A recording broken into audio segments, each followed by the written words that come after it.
বিএনপির স্থগিত রাখা ৬৩ আসনের প্রার্থী নিয়ে চলছে নানা সমীকরণ। জয়ের জন্য প্রয়োজন ধানের শীষ, না হলে হাতছাড়া হওয়ার শঙ্কা তৃণমূল নেতাকর্মীদের। ক্ষমতায় গেলে পানির ন্যায্য হিস্যা আদায়ে অগ্রাধিকার দেবে বিএনপি। নির্বাচনে না গেলে জামায়াতের অস্তিত্ব থাকবে না, মন্তব্য মির্জা ফখরুলের।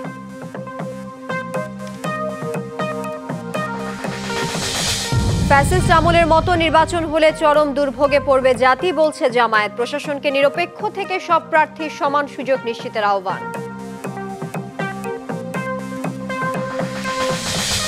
খতমে নবুয়ত মহাসম্মেলনে কাদিয়ানীদের অমুসলিম ঘোষণার দাবি। ক্ষমতায় গেলে সংসদে আলোচনা করে দাবি বাস্তবায়নের প্রতিশ্রুতি।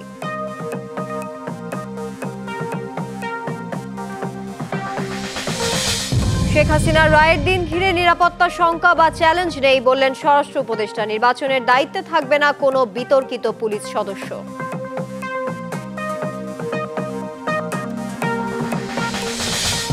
এবং ২০০-র বেশি খাদ্যপণ্যের ওপর শুল্ক প্রত্যাহারের ঘোষণা ডোনাল্ড ট্রাম্পের। ভোক্তাদের চাপ কমাতে এমন সিদ্ধান্ত মার্কিন প্রেসিডেন্টের।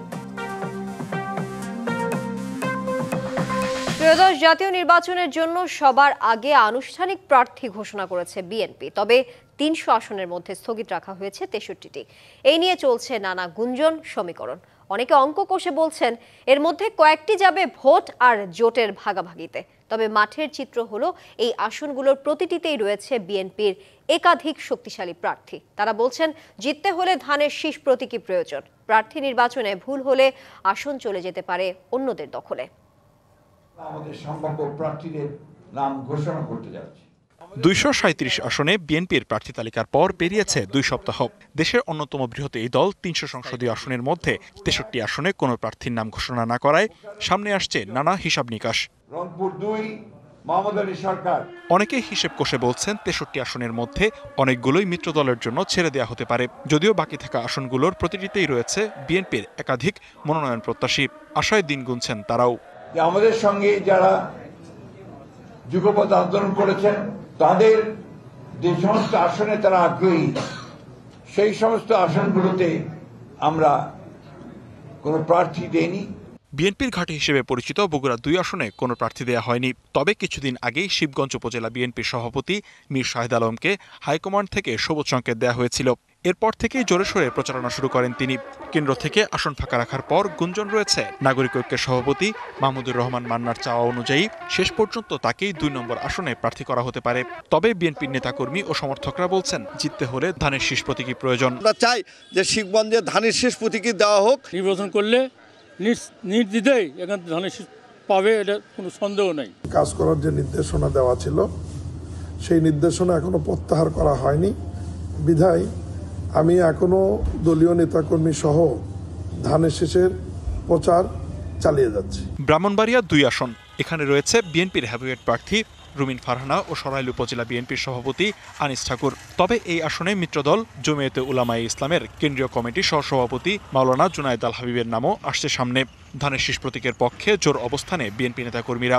জোটের হিসেব করে অন্য কাউকে মনোনয়ন দিলে গ্রহণ করবেন না তারা। সমগ্র বাংলাদেশ ধানের শীষে ভোট দিবে, আমরা যদি ধানের শীষে ভোট দিতে না পারি সেটা আমাদের জন্য একটা ক্ষোভের কারণ। আমার দাবি থাকবে যিনি প্রার্থী হন ধানের শীষ হতে হবে। ঝালকাঠি ১ আসনে বিএনপির ৬ জন মনোনয়ন প্রত্যাশী। এর মধ্যে বেশি আলোচনায় রয়েছেন দলের কেন্দ্রীয় ধর্ম বিষয়ক সম্পাদক রফিকুল ইসলাম জামাল, নিউ ইয়র্ক দক্ষিণ বিএনপির সভাপতি হাবিবুর রহমান সেলিম রেজা, সাবেক ছাত্রদল নেতা গোলাম আজম সৈকত। তবে শরিক দল বাংলাদেশ লেবার পার্টির চেয়ারম্যান মোস্তাফিজুর রহমান ইরান এই আসন থেকে দলীয় মনোনয়ন প্রত্যাশী। এরই মধ্যে তিনি পিরোজপুর থেকে এই আসনে নিজের ভোট স্থানান্তর করেছেন, চালাচ্ছেন প্রচারণাও।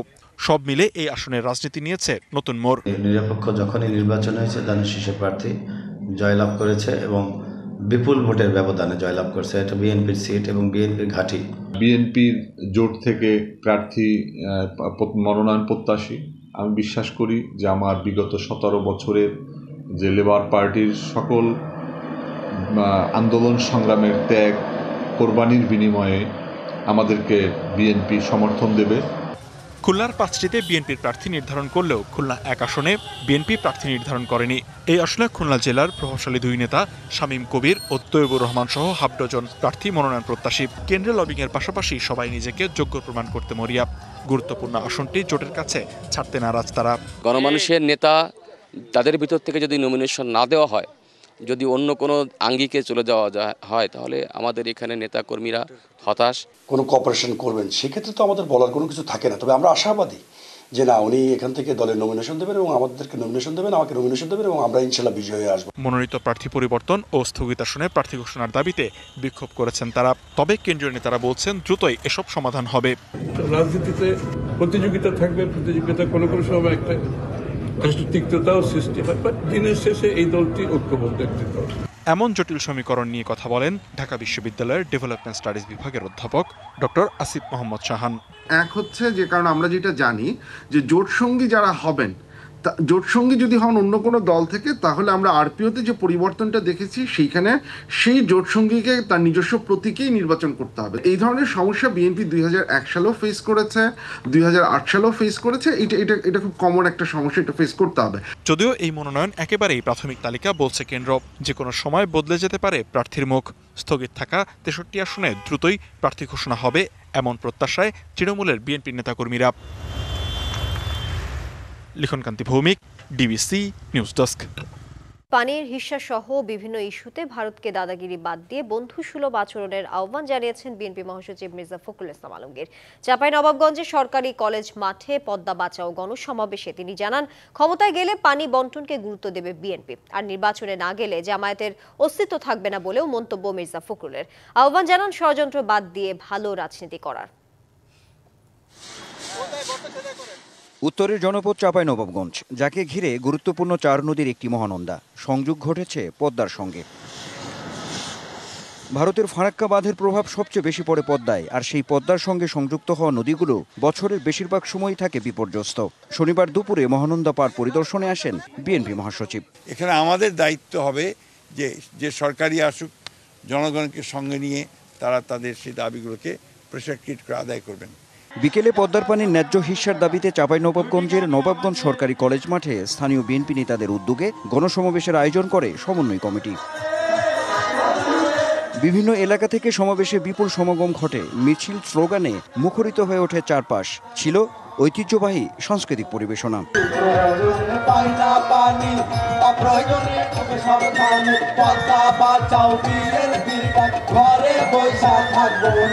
পানির ন্যায্য হিস্যার দাবির পাশাপাশি সামনের জাতীয় নির্বাচনে দলের মনোনীত প্রার্থীদের বিজয়ী করার আহ্বান জানান নেতারা। আগামী জাতীয় সংসদ নির্বাচনে এই অঞ্চলের ধানের শীষকে বিজয়ী করতে চাই। আগামী নির্বাচনের সংখ্যাগরিষ্ঠতার মধ্য দিয়ে জাতীয় সংসদে, পার্লামেন্টে আমাদের মাননীয় প্রধানমন্ত্রী হিসাবে তারেক রহমানকে আমরা নির্বাচিত করতে চাই।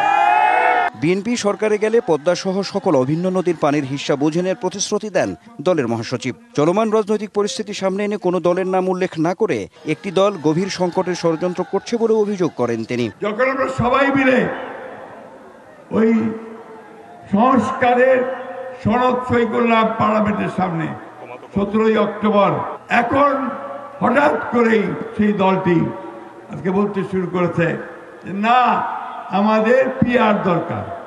আচ্ছা ভাই, আপনার পিআর কি বোঝেন? পিআর বোঝেন? আমিও বুঝি। কেন আজকে গোলযোগ সৃষ্টি করতেছেন? আপনারা হঠাৎ করে লাফায় উঠছেন। বক্তব্যের শেষের দিকে মির্জা ফখরুল বলেন, আগামী নির্বাচনে না এলে জামায়াত ইসলামের অস্তিত্ব থাকবে না।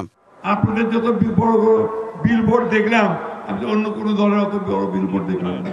যত পোস্টার দেখলাম, অন্য কোনো দলের এত পোস্টার দেখলাম না। তাহলে কেন মানুষকে বোকা বানাচ্ছেন? আপনারা তো নির্বাচন করবেন, নির্বাচন না করলে আপনাদের অস্তিত্ব থাকবে না। যথাসময়ে নির্বাচন না হলে দেশ একটা ব্যর্থ রাষ্ট্রে পরিণত হবে বলে উদ্বেগ প্রকাশ করেন বিএনপি মহাসচিব। চলো ভাইজি, হারগে পদ্মা বাঁচাই, তার মানে চলো সবাই আমাদের পদ্মা বাঁচাই। উত্তরের জনপদের প্রতিটি মানুষের মনের কথা, প্রাণের দাবি এটি। তাদের প্রত্যাশা, বিএনপি ক্ষমতায় আসলে নিশ্চয়ই তাদের দাবি পূরণ হবে। একই সঙ্গে আগামী নির্বাচন এবং নির্বাচনের দিনই গণভোটকে কেন্দ্র করে যে কোনো ধরনের ষড়যন্ত্র প্রতিহতে দৃঢ় প্রতিজ্ঞ সকল স্তরের নেতাকর্মীরা। আগামীর নতুন বাংলাদেশ বিনির্মাণে বিএনপি বদ্ধপরিকর থাকবে, এমন চাওয়াও তাদের। Anwar Hossain, DBC news, Chapainawabganj. জামায়াতে ইসলামী ক্ষমতায় গেলে কাদিয়ানীদেরকে রাষ্ট্রীয়ভাবে অমুসলিম ঘোষণা করা হবে জানালেন দলটির সহকারী সেক্রেটারি জেনারেল মাওলানা রফিকুল ইসলাম খান। আন্তর্জাতিক খতমে নবুয়ত মহাসম্মেলনে এই কথা বলেন তিনি। আর বিএনপির স্থায়ী কমিটির সদস্য সালাউদ্দিন আহমেদ বলেন, বিএনপি ক্ষমতায় গেলে সংসদে আলোচনার মাধ্যমে খতমে নবুয়ত পরিষদের দাবি মেনে নেওয়া হবে। সোহরাওয়ার্দী উদ্যানে সম্মিলিত খতমে নবুয়ত পরিষদের উদ্যোগে আয়োজন করা হয় আন্তর্জাতিক খতমে নবুয়ত মহাসম্মেলন। আয়োজন সফল করতে শনিবার সকালে জনস্রোতে রূপ নেয় পুরো সোহরাওয়ার্দী উদ্যান। কাদিয়ানীদেরকে অমুসলিম ঘোষণার দাবিতে এ সময় সমাবেশের ময়দান থেকে গগনবিদারী স্লোগান ওঠে।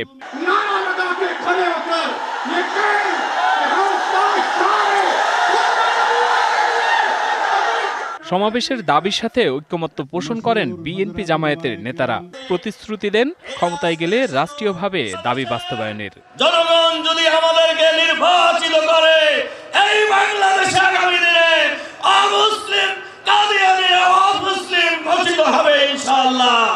বাংলাদেশের রাষ্ট্র ক্ষমতায় সরকার পরিচালনার দায়িত্ব আল্লাহ রাব্বুল আলামিন আমাদেরকে দেয়। সবাই যদি আপনারা সহযোগিতা করেন, তাহলে আপনাদের এখানে আজকে যে সমস্ত দাবি দেওয়া আছে, কানুনি সকল ব্যবস্থা জাতীয় সংসদে আলাপ আলোচনার মাধ্যমে গ্রহণ করা হবে ইনশাআল্লাহ। দাবির পক্ষে ইসলামী দলগুলোর নেতাদের কণ্ঠ ছিল আরো জোরালো। একটা সুযোগ এসেছে আমাদের নিজেদের পায়ে দাঁড় হয়ে কাদিয়ানীকে অমুসলিম ঘোষণা করব, সংসদের ভিতরে আইন পাস করব, কাদিয়ানী কাফের অমুসলিম ঘোষণা করলাম এবং আমরা আইন পাস করবো ইনশাআল্লাহ। 24-এর যে বিপ্লব প্রতিষ্ঠিত হয়েছে, সেই বিপ্লব পরবর্তী বাংলার মাটিতে কাদিয়ানীর অমুসলিম ঘোষণা হতেই হবে। মহাসম্মেলন থেকে ঘোষণাপত্র পাঠ করেন বেফাকের মহাসচিব আল্লামা মাহফুজুল হক। প্রশংসা মহান আল্লাহ তাআলার, যিনি মানব জাতির হেদায়েতের জন্য নবী ও রাসূল প্রেরণ করেছেন। আসমান যেমন জমিন হওয়া সম্ভব নয়, জমিন তেমনি আসমান হওয়া সম্ভব নয়। কোরআনের বর্ণনা ও হাদিসের ভাষ্য অনুযায়ী হযরত মুহাম্মদ সাল্লাল্লাহু আলাইহি ওয়াসাল্লামই জামানার শেষ নবী। তাই নিজেকে নবী দাবি করা গোলাম আহমদ ও কাদিয়ানীদেরকে রাষ্ট্রীয়ভাবে অমুসলিম ঘোষণা করতে হবে, এমনটি দাবি জানিয়েছেন খতমে নবুয়ত পরিষদের নেতৃবৃন্দ। না হলে আজকের এই সমাবেশ থেকে কঠোর আন্দোলন গড়ে তোলা হবে বলেও হুঁশিয়ারি দিয়েছেন তারা। সোহরাওয়ার্দী উদ্যান থেকে হাসান আল মামুন, ডিবিসি নিউজ, ঢাকা। শেখ হাসিনার রায়ের দিন ঘিরে কোনো শঙ্কা বা চ্যালেঞ্জ নেই, এই কথা বলেছেন স্বরাষ্ট্র উপদেষ্টা। আরও বলেছেন, ফেব্রুয়ারিতে নির্বাচন হওয়া নিয়ে কোনো শঙ্কা নেই, ক্ষমতাচ্যুত আওয়ামী লীগ কর্মসূচি দিয়ে ভোট বাধাগ্রস্ত করতে পারবে না। এদিকে আইজিপি বলছেন, শান্তিপূর্ণ নির্বাচন উপহার দিতে বদ্ধপরিকর পুলিশ। এছাড়াও পুলিশের বিতর্কিত কোনো কর্মকর্তাকে আগামী নির্বাচনে গুরুত্বপূর্ণ দায়িত্ব দেয়া হবে না। নির্বাচনী ট্রেনে চলেছে দেশ। ফেব্রুয়ারির ভোট সামনে রেখে এরই মধ্যে বড় দলগুলো ঘোষণা করেছে প্রার্থী। তাদের গণসংযোগ আর প্রচারণায় মুখরিত হচ্ছে পাড়া মহল্লা। তবে বিভিন্ন বিষয় বিরোধের জেরে সুষ্ঠু নির্বাচন হবে কিনা তা নিয়ে প্রশ্ন তুলেছে কোনো রাজনৈতিক দল। জনমনেও এ নিয়ে রয়েছে প্রশ্ন। তবে পটুয়াখালীতে গণমাধ্যম কর্মীদের প্রশ্নের জবাবে স্বরাষ্ট্র উপদেষ্টা জাহাঙ্গীর আলম চৌধুরী বলেন, সাধারণ মানুষ যেহেতু নির্বাচনমুখী হয়েছে, ফেব্রুয়ারিতে ভোট নিয়ে কোনো শঙ্কা নেই। জনগণ যেসব তার নির্বাচনমুখী হয়ে যায়, সেসব তাদেরকেও কোনো কিছু বাধা দিয়ে রাখতে পারে। যারা নির্বাচনে যাবে, তারা যেসব নির্বাচনমুখী হয়ে যাবে, সে সময় কোনো সমস্যা নেই। আমার মনে হয় তারা অলরেডি নির্বাচনমুখী হয়ে গেছে। এছাড়া কার্যক্রম নিষিদ্ধ আওয়ামী লীগের কর্মসূচি নিয়ে চিন্তার কোনো কারণ নেই। 17 তারিখে আইন শৃঙ্খলা বাহিনী তাদের যাদের প্রস্তুতি নেওয়া নিয়েছে এবং এটার ক্ষেত্রে কোনো ধরনের কোনো রকম কারো কোনো আশঙ্কা নেই। এই জন্য আমাদের যা প্রস্তুতি নেওয়ার দরকার আমরা এটা নিয়ে নিচ্ছি। এদিকে নিরপেক্ষ শান্তিপূর্ণ উৎসবমুখর নির্বাচন করতে বদ্ধপরিকর পুলিশও। খুলনায় এক অনুষ্ঠানে যোগ দিয়ে পুলিশ মহাপরিদর্শক বাহারুল আলম বলেন, পুলিশের বিতর্কিত কর্মকর্তারা এবার দায়িত্বে থাকবেন না। গত 3টা নির্বাচন নিয়ে নানান বিতর্ক আছে, নানান সমালোচনা আছে। আমাদেরকে যেন সেই সব সমালোচনা বিতর্ক থেকে আমরা যেন বেরিয়ে আসতে পারি এবং সুষ্ঠুভাবে একটা সফল নির্বাচন অনুষ্ঠানে আমরা আমাদের ভূমিকা পালন করতে পারি। যারা নির্বাচন পণ্ড করার চেষ্টা করবে, জনগণকে সাথে নিয়ে পুলিশ তাদের প্রতিহত দমন করবে বলে জানান তিনি। আমার রুলসের মধ্য দিয়ে। Khalid Hasan, DBC news desk. ফেব্রুয়ারিতে ত্রয়োদশ জাতীয় সংসদ নির্বাচন। সারা দেশ প্রস্তুত হচ্ছে একটি অবাধ, সুষ্ঠু ও গ্রহণযোগ্য নির্বাচনের জন্য। কি ভাবছেন সাধারণ মানুষ থেকে শুরু করে আগামীর জনপ্রতিনিধিরা, সে কথা জানাতে ডিবিসি নিউজে ইলেকশন এক্সপ্রেস ছুটে যাচ্ছে সব সংসদীয় আসনে। এখন আছে সংসদীয় আসন 119, বরিশাল 1-এ। স্বাগত সিএসআরএম ডিবিসি ইলেকশন এক্সপ্রেসে। আমরা রয়েছি বরিশাল 1 আসনে। এই আসনটি আগুইলঝাড়া এবং গৌরনদী উপজেলা নিয়ে গঠিত। এই আসনে জাতীয় নাগরিক পার্টি এনসিপি কর্তৃক মনোনীত প্রার্থী দলটির আগুইলঝাড়া উপজেলার প্রধান সমন্বয়কারী মাজহারুল ইসলাম নিপু। স্বাগত আপনাকে। আমরা এখানে এসে দেখলাম যে আপনি ভোটের মাঠে কাজ করছেন। একটি নতুন দল, নতুন প্রার্থী হিসাবে সাধারণ ভোটাররা কিভাবে নিচ্ছেন আপনাদের? ধন্যবাদ ডিবিসি নিউজকে। আপনার মাধ্যমে সারা বাংলাদেশ, বিশেষ করে আগুইলঝাড়া গৌরনদীর সাধারণ মানুষকে জাতীয় নাগরিক পার্টি এনসিপির পক্ষ থেকে শুভেচ্ছা ও সংগ্রামী সালাম জানাই। তো আমার নতুন হিসাব, আমাদের দল এবং আমি অত্যন্ত ভালো মানুষের সাড়া পাচ্ছি, আলহামদুলিল্লাহ। এত রাজনৈতিক দলের অভিজ্ঞতার ভিড়ে আপনারা নিজেদের কিভাবে যোগ্য প্রমাণ করবেন? 24-এর অভ্যুত্থানের পরে আপনারা দেখেছেন যে স্টুডেন্টরা, বিশেষ করে সারা বাংলাদেশের যারা আইকন, ঢাকা ইউনিভার্সিটির যারা রক্তের বিনিময়ে এই দেশকে পুনর্নির্মাণ করতে চায়, তাদের এই দল জাতীয় নাগরিক পার্টি, এবং এটা সাধারণ মানুষের দল। সারা বাংলাদেশের প্রত্যন্ত অঞ্চলের মানুষের আমাদের একটাই স্লোগান, সেটা হলো যে আমাদের কোনো বৈষম্য থাকবে না, রাজার ছেলে রাজা হবে, এই বৈষম্য আমরা চাই না। সাধারণ মানুষের কাছে ক্ষমতা চলে যাবে, এটাই আমাদের মূল স্লোগান। যখন ভোটারদের কাছে যাচ্ছেন, তারা কি চাচ্ছেন এলাকার উন্নয়নের স্বার্থে এবং কি প্রতিশ্রুতি আপনারা দিচ্ছেন তাদেরকে? ধন্যবাদ। দীর্ঘদিন যাবৎ আমাদের এলাকা উন্নয়নের ছোঁয়া আসেনি। আপনারা নিজেরা দেখে আসছেন, আমাদের রাস্তাঘাট এতটাই অনুন্নত যে এখানকার মানুষ প্রতিনিয়ত বিভিন্ন জায়গায় রাস্তাঘাটের সমস্যায় ভুগতেছে। এখানকার মানুষগুলো এত বেশি অবহেলিত। আমরা বিশেষ করে বাংলাদেশের দক্ষিণাঞ্চল, এখানকার আমরা অভিভাবকহীন ছিলাম দীর্ঘদিন। তো আমরা এখন চাচ্ছি জাতীয় নাগরিক পার্টি এনসিপি আমাদেরকে নেতৃত্ব দিয়ে আমাদের দক্ষিণাঞ্চলকে উন্নয়নের শিখরে পৌঁছে দেবে এবং সাধারণ জনগণ আমাদের আহ্বানে সাড়া দেবে। আপনাদের মাধ্যমে বাংলাদেশের সাধারণ মানুষ, বিশেষ করে আগুইলঝাড়া গৌরনদীর সাধারণ মানুষের কাছে এটাই আমার প্রত্যাশা। ইসলামী দলগুলো তারা আসন সমঝোতার কথা চিন্তা করছেন। একই সাথে প্রধান উপদেষ্টাও ঘোষণা দিয়েছেন যে একই দিনে জাতীয় সংসদ নির্বাচন এবং গণভোট অনুষ্ঠিত হবে। এটি কি ধরনের প্রভাব পড়বে বলে মনে করছেন আপনারা? না, এটা আমাদের কেন্দ্র থেকে নির্দেশনা আছে যে আমাদের একক প্রার্থী হবে সারা বাংলাদেশে। 300 আসনে আমাদের দল থেকে প্রার্থী দেওয়া হবে। আমাদের কোনো সমন্বয় হওয়ার কোনো সম্ভাবনা এখনও আমরা দেখতেছি না। তো আমাদের মতাদর্শী হয়ে যদি কেউ আসে, তখন আমাদের কেন্দ্র নির্ধারণ করবে সমন্বয় হবে কি হবে না। এই আসনে আপনার প্রতিদ্বন্দ্বী কাকে ভাবছেন এবং জয়ের ব্যাপারে আপনারা কতটা আশাবাদী? হ্যাঁ, ইনশাল্লাহ জয়ের ব্যাপারে আমরা 100% আশাবাদী। আমাদের প্রতিদ্বন্দ্বী আমি জানি না কারা আসবে প্রতিদ্বন্দ্বী, এটা নির্বাচনে দেখা যাবে। আমরা জয়ের ব্যাপারে আশাবাদী, এটা আমি শিওর। ধন্যবাদ আপনাকে। যেমনটি শুনছিলাম, এখানে যারা প্রার্থী রয়েছেন তারা নতুন প্রার্থী হলেও ভোটারদের দ্বারে দ্বারে যাচ্ছেন এবং তাদের কথা শুনছেন এবং তাদেরকে প্রতিশ্রুতিও দিচ্ছেন নানাভাবে। তো এরপরে আমরা এই আসনের অন্য কোনো রাজনৈতিক দলের প্রার্থীর সাথে কথা বলবো এবং নির্বাচনী ভাবনা সম্পর্কে জানবো। সে পর্যন্ত দেখতে থাকুন সিএসআরএম ডিবিসি ইলেকশন এক্সপ্রেস। ত্রয়োদশ জাতীয় নির্বাচনের জন্য সবার আগে আনুষ্ঠানিক প্রার্থী ঘোষণা করেছে বিএনপি। তবে 300 আসনের মধ্যে স্থগিত রাখা হয়েছে 63টি। এ নিয়ে চলছে নানা গুঞ্জন, সমীকরণ। অনেকে অঙ্ক কষে বলছেন এর মধ্যে কয়েকটি যাবে ভোট আর জোটের ভাগাভাগিতে। তবে মাঠের চিত্র হলো এই আসনগুলোর প্রতিটিতেই রয়েছে বিএনপির একাধিক শক্তিশালী প্রার্থী। তারা বলছেন জিততে হলে ধানের শীষ প্রতীকী প্রয়োজন। প্রার্থী নির্বাচনে ভুল হলে আসন চলে যেতে পারে অন্যদের দখলে। সম্ভাব্য প্রার্থীদের নাম ঘোষণা করতে যাচ্ছে। 237 আসনে বিএনপির প্রার্থী তালিকার পর পেরিয়েছে 2 সপ্তাহ। দেশের অন্যতম বৃহৎ এই দল 300 সংসদীয় আসনের মধ্যে 63 আসনে কোনো প্রার্থীর নাম ঘোষণা না করায় সামনে আসছে নানা হিসাব নিকাশ। অনেকে হিসেব কষে বলছেন 63 আসনের মধ্যে অনেকগুলোই মিত্র দলের জন্য ছেড়ে দেওয়া হতে পারে। যদিও বাকি থাকা আসনগুলোর প্রতিটিতেই রয়েছে বিএনপির একাধিক মনোনয়ন প্রত্যাশী। আশায় দিন গুনছেন তারাও। আমাদের সঙ্গে যারা যুগপৎ আন্দোলন করেছেন, তাদের যে সমস্ত আসনে তারা আগ্রহী, সেই সমস্ত আসনগুলোতে আমরা কোনো প্রার্থী দেইনি। বিএনপির ঘাঁটি হিসেবে পরিচিত বগুড়া 2 আসনে কোনো প্রার্থী দেয়া হয়নি। তবে কিছুদিন আগেই শিবগঞ্জ উপজেলা বিএনপির সভাপতি মীর শাহেদ আলমকে হাইকমান্ড থেকে সবুজ সংকেত দেওয়া হয়েছিল। এরপর থেকেই জোরে সোরে প্রচারণা শুরু করেন তিনি। কেন্দ্র থেকে আসন ফাঁকা রাখার পর গুঞ্জন রয়েছে নাগরিক ঐক্যের সভাপতি মাহমুদুর রহমান মান্নার চাওয়া অনুযায়ী শেষ পর্যন্ত তাকেই 2 নম্বর আসনে প্রার্থী করা হতে পারে। তবে বিএনপির নেতাকর্মী ও সমর্থকরা বলছেন, জিততে হলে ধানের শীষ প্রতীকী প্রয়োজন। আমরা চাই যে শিবগঞ্জে ধানের শীষ প্রতীকী দেওয়া হোক। নির্বাচন করলে নির্দ্বিধায় এখান থেকে ধানের শীষ পাবে, এটা কোনো সন্দেহ নেই। কাজ করার যে নির্দেশনা দেওয়া ছিল সেই নির্দেশনা এখনো প্রত্যাহার করা হয়নি বিধায় আমি এখনো দলীয় নেতাকর্মী সহ ধানের শীষের প্রচার চালিয়ে যাচ্ছি। ব্রাহ্মণবাড়িয়া 2 আসন, এখানে রয়েছে বিএনপির হেভিওয়েট প্রার্থী রুমিন ফারহানা ও সরাইল উপজেলা বিএনপির সভাপতি আনিস ঠাকুর। তবে এই আসনে মিত্রদল জমিয়তে উলামায়ে ইসলামের কেন্দ্রীয় কমিটির সহসভাপতি মাওলানা জুনায়েদ আল হাবিবের নামও আসছে সামনে।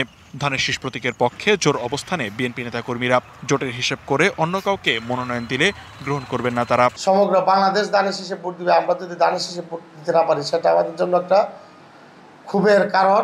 আমার দাবি থাকবে, যিনি প্রার্থী হন আমাকে না দিয়ে তার প্রতীক অবশ্যই দেশনেত্রী বেগম খালেদা জিয়া, শহীদ প্রেসিডেন্ট জিয়াউর রহমান, ভারপ্রাপ্ত তারেক রহমানের যে প্রতীক ধানের শীষ হতে হবে। ঝালকাঠি 1 আসনে বিএনপির 6 জন মনোনয়ন প্রত্যাশী। এর মধ্যে বেশি আলোচনায় রয়েছেন দলের কেন্দ্রীয় ধর্ম বিষয়ক সম্পাদক রফিকুল ইসলাম জামাল, নিউ ইয়র্ক দক্ষিণ বিএনপির সভাপতি হাবিবুর রহমান সেলিম রেজা, সাবেক ছাত্রদল নেতা গোলাম আজম সৈকত। তবে শরিক দল বাংলাদেশ লেবার পার্টির চেয়ারম্যান মোস্তাফিজুর রহমান ইরান এই আসন থেকে দলীয় মনোনয়ন প্রত্যাশী। এরই মধ্যে তিনি পিরোজপুর থেকে এই আসনে নিজের ভোট স্থানান্তর করেছেন, চালাচ্ছেন প্রচারণাও। সব মিলে এই আসনের রাজনীতি নিয়েছে নতুন মোড়। নিরপেক্ষ যখনই নির্বাচন হয়েছে ধানের শীষের প্রার্থী জয়লাভ করেছে এবং বিপুল ভোটের ব্যবধানে জয়লাভ করেছে। এটা বিএনপির সিট এবং বিএনপির ঘাঁটি।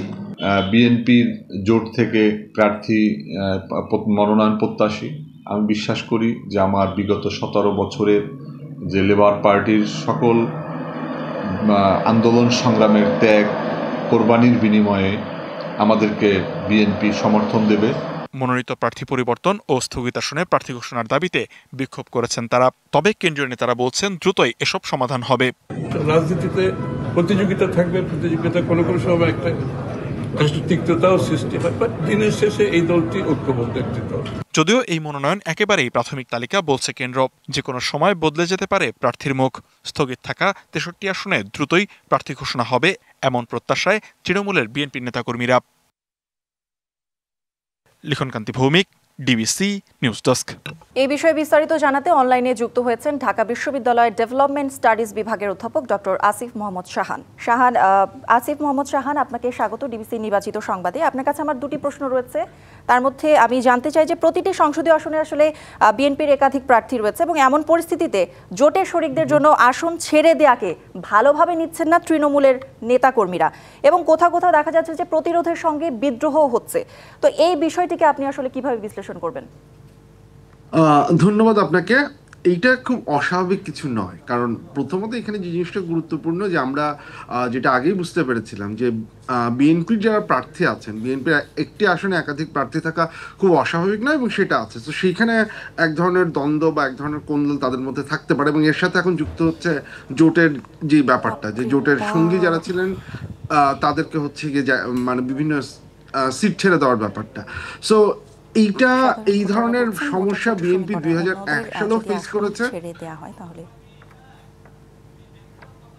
এই ধরনের সমস্যা বিএনপি 2001 সালেও ফেস করেছে, 2008 সালেও ফেস করেছে। এটা খুব কমন একটা সমস্যা, এটা ফেস করতে হবে। এখন যেটা হচ্ছে গুরুত্বপূর্ণ ব্যাপার, যে যেটার উপরে বিএনপি এটাকে ম্যানেজ করতে পারবে কিনা সেটা ডিপেন্ড করবে হচ্ছে গিয়ে বিএনপির সেন্ট্রাল লিডারশিপ আসলে কতখানি ক্যাপাবিলিটির বা ক্যাপাসিটির স্বাক্ষর এখানে রাখেন। কারণ ধরা যাক জোটের জন্য তাদের কিছু আসন ছেড়ে দিতে হবে, এই ব্যাপারে আসলে কোনো দ্বিধাদ্বন্দ্বের জায়গা নেই। কারণ জোটের শরিক যারা আছেন তারা তাদের সাথে দীর্ঘদিন ধরে আন্দোলন করেছেন এবং সেটা নিয়ে একটা বার্গেন আমরা জানি এখনও চলছে। এখন পর্যন্ত যে 63টা সিট বাকি আছে, 63টার মধ্যে সবগুলো যে ছেড়ে দেওয়া হবে জোট সঙ্গীতের জন্য সেটা না। আমার ধারণা সেটার সংখ্যা 30 থেকে 50-এর মাঝামাঝি কোনো একটা জায়গায় হয়তো থাকবে। এখন কেন্দ্রীয় নেতৃবৃন্দ যখন এই জায়গায় যে আমাদের খবরেও যে জিনিসপত্রগুলো দেখানো হলো, যে যখন এই ধরনের বক্তব্য আসবে তখন সেইটাকে নিয়ন্ত্রণ করার ক্ষমতা কতখানি থাকবে সেটার উপরে ডিপেন্ড করবে এটা করা যাবে কিনা। আমি এটাকে অস্বাভাবিক কিছু দেখছি না, এটা বরং আমি মনে করি যে রাজনৈতিক দলটির কেন্দ্রীয় নেতৃত্বের দক্ষতা এবং সেটার ক্ষমতার কতখানি সেটার একটা পরীক্ষা হিসেবে। আসিফ মোহাম্মদ, আমি আরেকটু জানতে চাই যে নেতা কর্মী এবং প্রার্থী এবং সাধারণ ভোটার যারা আছেন তারা বলছেন যে ভোটার জোটের সমীকরণে অন্যদের আসন ছেড়ে দেয়া হলে হিতে বিপরীত হতে পারে এবং ধানের শীষ প্রতীক যদি না দেয়া হয় তাহলে আসন হাতছাড়া হয়ে যাওয়ারও একটা সমূহ সম্ভাবনা রয়েছে। আপনি কি মনে করছেন জানাবেন। দেখুন, সেই সংখ্যাটা অবশ্যই আছে, কারণ এখানে দুটো ব্যাপার। এক হচ্ছে যে কারণ আমরা যেটা জানি যে জোট সঙ্গী যারা হবেন, জোট সঙ্গী যদি হন অন্য কোনো দল থেকে, তাহলে আমরা আরপিওতে যে পরিবর্তনটা দেখেছি সেইখানে সেই জোট সঙ্গীকে তার নিজস্ব প্রতীকেই নির্বাচন করতে হবে। তার মানে হচ্ছে যে আপনি যদি বিএনপির জোটে যোগ দেন এবং আপনি যদি হচ্ছে অন্য একটি রাজনৈতিক দলকে প্রতিনিধিত্ব করেন, তাহলে আপনাকে আপনার যে দল সেই দলটির যে প্রতীক সেটি নিয়েই আপনাকে দাঁড়াতে হবে, আপনি ধানের শীষ নিয়ে দাঁড়াতে পারবেন না। সো এইটা একটা খুব গুরুত্বপূর্ণ ব্যাপার। আপনাকে যদি ধানের শীষ ব্যবহার করতে হয় তাহলে আপনাকে বিএনপিতে যোগদান করে ধানের শীষ প্রতীক যেটা সেটা ব্যবহার করতে হবে। As a result of that এইটা বিএনপির নেতাকর্মীদের মধ্যে ক্ষোভের কারণ সৃষ্টি না হওয়ার আমি কোনো কারণ দেখি না। যে যারা দীর্ঘদিন ধরে এখানে ধানের শীষে ভোট দিয়েছেন, আজকে যদি দেখেন যে তারা এই মার্কাটা নেই, সেটা তাদের মধ্যে একটা ক্ষোভের সৃষ্টি করতে পারে। প্লাস এখানে ভোটার এডুকেশনের একটা ব্যাপার আছে। আপনি যদি হঠাৎ করে একটা নতুন মার্কা আসলো এবং বিএনপি নেতাকর্মীদেরকে এটা বোঝানো বা পোটেনশিয়াল ভোটারদেরকে এটা বোঝানো যে আপনি যদি বিএনপিকে ভোট দিতে চান তাহলে আপনি বিএনপিকে না, আপনি আসলে এই মার্কাটিকে ভোট দেন, এইটা বোঝানোর একটা ব্যাপার আছে। সো এইখানে একটা যেটা হচ্ছে আমি যেটা বললাম যে একটা কনফিউশন তৈরি হওয়ার জায়গা আছে। একটা হচ্ছে যে আমি আমার আসলে আমার দলটিকে ভোট দিতে পারছি না, সেই ক্ষোভ সৃষ্টি হওয়ার ব্যাপার আছে। প্লাস হচ্ছে যে আমি অলরেডি এই দলের জন্য দীর্ঘ সময় ধরে চেষ্টা করেছি কিন্তু আমি এখন মনোনয়ন পাচ্ছি না, সেই দুঃখেরও ব্যাপার আছে। কিন্তু এই প্রত্যেকটা শঙ্কাই যৌক্তিক। এখন যে কথাটা আমি আগে বলছিলাম যে এখন এইটার ডিপেন্ড করবে যে আপনি কেন্দ্রীয় নেতৃবৃন্দ যারা আছেন, আমরা জানি যে অলরেডি মহাসচিব এটার ঘোষণা দিয়েছেন এবং অন্যান্য I am sure the top leadership এটা নিয়ে কাজ করছেন, তারা এটাকে নিয়ন্ত্রণ করতে পারবেন কিনা, তারা লোকাল যে নেতৃবৃন্দ আছে তাদেরকে বলতে পারবেন কিনা যে উনি বিএনপির দলীয় না হলেও উনি বিএনপিরই প্রার্থী, তার মার্কা হচ্ছে এইটার সপক্ষে আপনাদের কাজ করতে হবে। এবং তারা যদি সেই কাজটা করতে না চান সেইটাকে হচ্ছে কি তারা নিয়ন্ত্রণ করতে পারবেন কিনা, এইটার উপরে ডিপেন্ড করবে হচ্ছে গিয়ে বিএনপি এটাকে সার্থকভাবে ম্যানেজ করতে পারবে কিনা। এই চ্যালেঞ্জটা থাকবে, বাট এইটাকে আমি যেটা বললাম যে এইটা তাদের মানে টপ লিডারশিপের একটা পরীক্ষা, যেটা তারা কতখানি ইফেক্টিভলি পাস করেন আমাদের দেখতে হবে। ডক্টর আসিফ মোহাম্মদ, আপনাকে অসংখ্য ধন্যবাদ আপনার মূল্যবান সময় আমাদেরকে দেওয়ার জন্য। ডিবিসি নির্বাচিত সংবাদে এই ছিল এখনকার মতো। ডিবিসি নিউজের সংবাদগুলো পড়তে ভিজিট করুন dbcnews.tv আর ভিজিট করুন ডিবিসির ফেসবুক পেজ এবং ইউটিউব চ্যানেল। ডিবিসির সঙ্গেই থাকুন।